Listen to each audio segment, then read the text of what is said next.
যানজট নিরসনের লক্ষ্যে ঢাকার ট্রাফিক ব্যবস্থাপনায় শিক্ষার্থীদের নিয়োজিত করার পদক্ষেপের অংশ হিসেবে সরকার ৭০০ শিক্ষার্থীকে ট্রাফিক ব্যবস্থাপনা বিষয়ে প্রশিক্ষণ দিয়েছে। স্বরাষ্ট্র উপদেষ্টা লেফটেন্যান্ট জেনারেল মোহাম্মদ জাহাঙ্গীর আলম চৌধুরী তার কার্যালয়ে সম্প্রতি এক সাক্ষাৎকারে বাসসকে বলেন, আমরা ইতিমধ্যে ৭০০ শিক্ষার্থীকে ট্রাফিক ব্যবস্থাপনা বিষয়ে প্রশিক্ষণ দিয়েছি। তাদের মধ্যে কয়েকজনকে ইতিমধ্যেই ট্রাফিক ব্যবস্থাপনার জন্য রাজধানীর বিভিন্ন স্থানে মোতায়েন করা হয়েছে।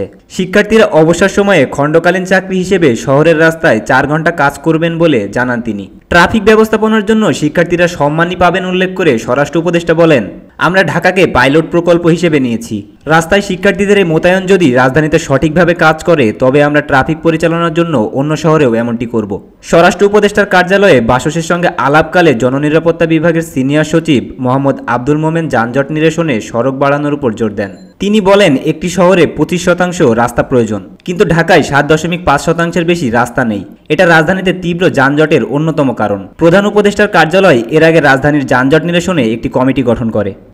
তাপস বিশ্বাস, দ্য রাইজিং ক্যাম্পাস।